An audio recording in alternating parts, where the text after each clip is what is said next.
जय जय जय जय श्री राधे, जय जय श्री राधे। अभी आप दर्शन कर रहे हैं चौपासनी श्याम मनोहर प्रभु के गौशाला के। ये गौशाला जो है ये एकदम नवीन नहीं है, बहुत ही प्राचीन है। और ये जितनी सुंदर आपको गौधन के जो दर्शन हो रहे हैं उतनी इसका गौरवशाली इतिहास भी रहा है। श्री नाथ जी जब ब्रज से पधारे थे तो उनके साथ पूरा गौधन और बहुत सारे गायें भी थी।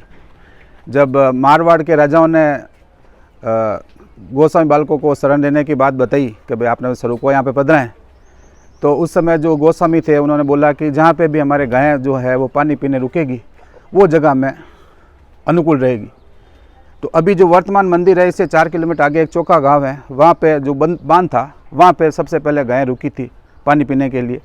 तो फिर ठाकुर जी का जो श्याम मनोहर प्रभु का जो मंदिर जो पहले सिद्ध हुआ वो वहाँ पे था। उसके बाद 100 साल पहले वहाँ पे बहुत भयंकर बाढ़ आ गई थी, तो फिर ठाकुर जी को वहाँ से पधरा के अभी जो वर्तमान में जो श्याम मनोहर प्रभु का मंदिर है वहाँ पे पधराया हुआ है। तो ये सारी गायें जो है वो ब्रज से पधारी और ये आज भी इसमें वो दर्शन होंगे आपको इतने सुंदर। और ये सब के सब देसी नस्ल की गायें, इसमें कोई भी विदेशी नस्ल की गाय नहीं है। तो वो ठाकुर जी का भाव ही वैसे सुंदर है। और जैसा कि हम जानते हैं कि ठाकुर जी तो का नाम ही गोपाल है, तो ठाकुर जी तो इसी यहीं पे अपने विचरण करते हैं और यही रमण करते हैं।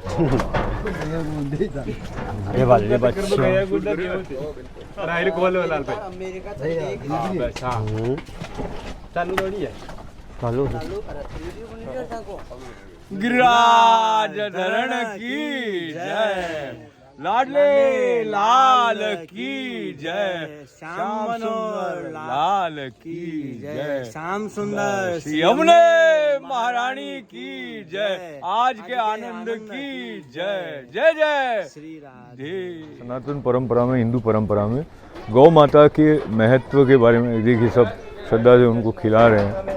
तो ये क्रम प्रारंभ हो जाता है सुबह से, विशेष रूप से यहाँ पे जब दर्शन के लिए आते हैं तो साथ साथ गौ सेवा का अवसर भी भक्त पाते हैं। जयदीप खत्री नाम है मेरा। मैं पिछले 30 साल से आ रहा हूँ यहाँ पे। गौ सेवा सबसे बड़ी सेवा है, इससे बढ़कर कोई सेवा नहीं है। आप यहाँ आनंद से सेवा करो, एक अलग प्रकार का ही आनंद है। किसने आपको प्रेरणा दी गौ दादी ने।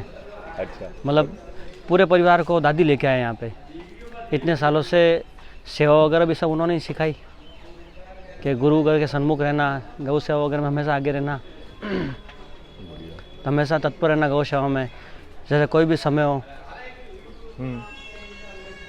तो क्या ऐसा भाव रहता है जब आप गौ सेवा करके जाते हैं तो हर सप्ताह आते हैं या कैसे? नहीं, जैसे समय मिलता है उस हिसाब से आ जाते हैं। जैसे सप्ते में 1 बार 2 बार, कभी 2 सप्ते में 1 बार, वो समय निश्चित नहीं है। अच्छा अच्छा, मतलब समय के अनुकूल हो जाता है। बढ़िया। तो जयदीप जी खत्री साहब बहुत बहुत धन्यवाद है आपका। और जो नई पीढ़ी में भी बच्चों में ऐसा आपको देखता है क्या भाव की? हाँ है, पहले से उल्टा, पहले से ज़्यादा है। अच्छा, जैसे संस्कार बच्चों को दें उस हिसाब से वो आगे बढ़ता जाएगा पीढ़ी दर पीढ़ी। पर मुझे लगता है जो एक कोमलता मनुष्य के मन की है उसका जो सर्वोत्तम स्वरूप प्रकट हो, उस दृष्टि से जो सर्वश्रेष्ठ सर्वव्यापी अखंड चेतना है उसके साथ उसका तादात्म्य हो, इस दृष्टि से भारत के विभिन्न भक्ति मार्ग में जो पद्धतियां हैं वो एक प्रकार का आधार देती हैं उन्नत होने का। और उस दिशा में श्रृंगार प्रधान स्वरूप है जो पुष्टि मार्गीय परंपरा का, उसका भी अपना एक विशेष महत्व है। और यहाँ पर जो सृजनशीलता है उसका समर्पण के साथ में सीधा सीधा संबंध है। तो चाहे माताएं बड़ी श्रद्धा से ठाकुर जी के वस्त्र बना रही हैं, श्रृंगार बना रही हैं, भोग धराने के लिए सामग्री सजा रही हैं, उस सब में उनके अंदर की जो सौंदर्य की, उनकी रचनात्मकता की जो अभिव्यक्ति होती है वो उनके जीवन को एक ऐसा मधुर आधार दे देती। भारतीय शास्त्रीय कला है उसका और भक्ति का इतना अनूठा संगम जो हवेली संगीत में है, उसका उदाहरण और कोई शायद ही मिले। और हैं तो अलग अलग रूप से हैं। मुख्य बात यह है, मैं अपने तौर पर जोधपुर की धरती में यहाँ से मैं इस रूप में प्रकट हुआ हूँ तो मुझे लगता है कि धर्म और कविता का जो पारस्परिक संबंध है उसमें अगर थोड़ा सा काव्य तत्व, थोड़ी सी ऐसी संवेदना जो उसको देख सके जो कि दिखाई नहीं दे रहा है, वो नहीं होगी तो कोई भी साधक अच्छा भक्त नहीं बन सकता है।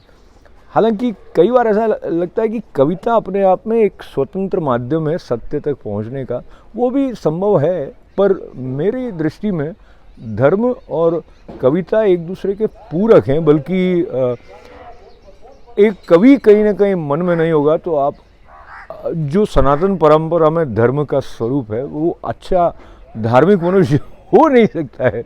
और ये देखिए, एक छोटी सी बात कह के मैं समापन करूँगा, तो मानव सेवा ही माधव सेवा ऐसा कहा, या जब आप गौ माता के दर्शन कर रहे हैं तो कहीं ना कहीं आपको गोपाल बंसी बजाते हुए दिखाई दे रहे हैं। कविता मनुष्य के भीतर का जो विस्तार है उसको खोलती है, और उसमें जो धर्म का स्वरूप हमारा है, जो धारयते इति धर्म है, तो आप समष्टि को धारण कर रहे हैं ऐसा कहीं भाव है, और अपने भीतर के विस्तार का आलिंगन करें ऐसी जो एक प्रेरणा है, बहुत प्रखर और शाश्वत प्रेरणा, उसके हम वाहक, उसके हम वंशज हैं।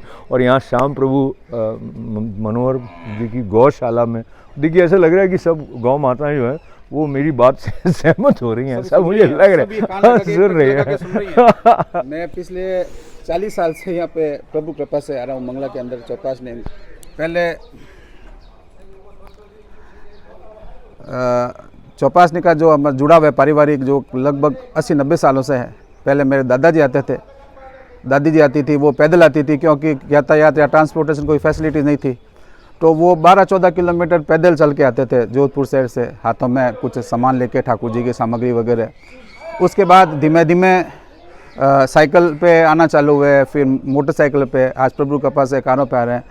तो प्रभु ने वो नियम बना रखा है, और यहाँ का एक आध्यात्मिक की आनंद जो है वो आपको बिल्कुल यूँ उसको शब्दों में बयान नहीं कर सकते। वो तो एक परस्पर यहाँ पे आने पे आपको ज्ञात होगा कि ये कितनी रमणीक स्थान है, और कितना आप अगर उस तरफ में भाई साहब कहूँगा पीछे पहाड़, और मतलब हर कोई इतिहास ही इतिहास है यहाँ पे, एक छुपा पड़ा है, मतलब यहाँ पे पूरा की पूरा बाग बगीचे। आपको यहाँ पे ब्रज के दर्शन होंगे, यहाँ पे मारवाड़ के रेगिस्तान में आपको ब्रज के दर्शन होंगे। और ये जो स्वरूप यहाँ पे विराज रहा है, ये सूरदास जी का सेव्य स्वरूप है, ये श्याम मनोहर प्रभु का, जो कि महाप्रभु जी ने सूरदास जी को पधराया था, और सूरदास जी ने अपनी सेवा करी। उसके बाद जो ये स्वरूप था इनके अपने तत्कालीन जो गोसाई बालक उनके पधराया था। तो ये कब यहाँ पे लगभग जो श्याम मनोहर प्रभु का मंदिर है, लगभग 500-600 साल पुराना मंदिर है, और अभी भी उसी पुष्टि मार्ग की रीति से यहाँ पे वहाँ पे सेवा होती है। मेरा नाम श्याम सुंदर है, विठल रामदेव है। मैं असिस्टेंट प्रोफेसर मैनेजमेंट स्टडीज़ और राजस्थान हाई कोर्ट में एडवोकेट भी हूँ। और ठाकुर जी के पास अपना परिचय तो क्या दूँ, ठाकुर जी बस ठाकुर जी के एक दासन उदास सेवक हैं, बस ठाकुर जी कृपा करते हैं, और ये नियम आज 40 सालों से बराबर निभा रहे हैं। तो बस अपने मनोरथ होना चाहिए, मन में एक मनोरथ अगर जगे तो फिर उसे पूरा ठाकुर जी करते हैं। मनोरथ जगाने का दायित्व अपना है, उसको पूरा अंतिम तक प्रभु पहुँचाएंगे, पूरा प्रभु कंप्लीट करेंगे। धन्यवाद। जय श्री कृष्ण। सबको काम करते, जो काम आता है जो करता है। ठाकुर जी के काम भी करते हैं, झूला उला झुलाना, छाछ वाछ काटना, अनेक काम करते हैं। नाम है राम स्वरूप मारो। 3 बजे उठते हैं, क्या करते हो 3 बजे? पहले उठते गाय बांधते, गाय बांध बाद में बाटो डालते, गाय बांध के बाटो डालना, अच्छा, बाटो डाल फिर 4 बजे दोबारा लागते। कितनी गाय है भारत में? गाय कितनी है? 600 गाय थोड़ा मोटा कर, कितना जना हो सेवा करने वाला? 7 जना। 7 जना। अच्छा, बढ़िया सेवा, तो आनंद है सेवा में।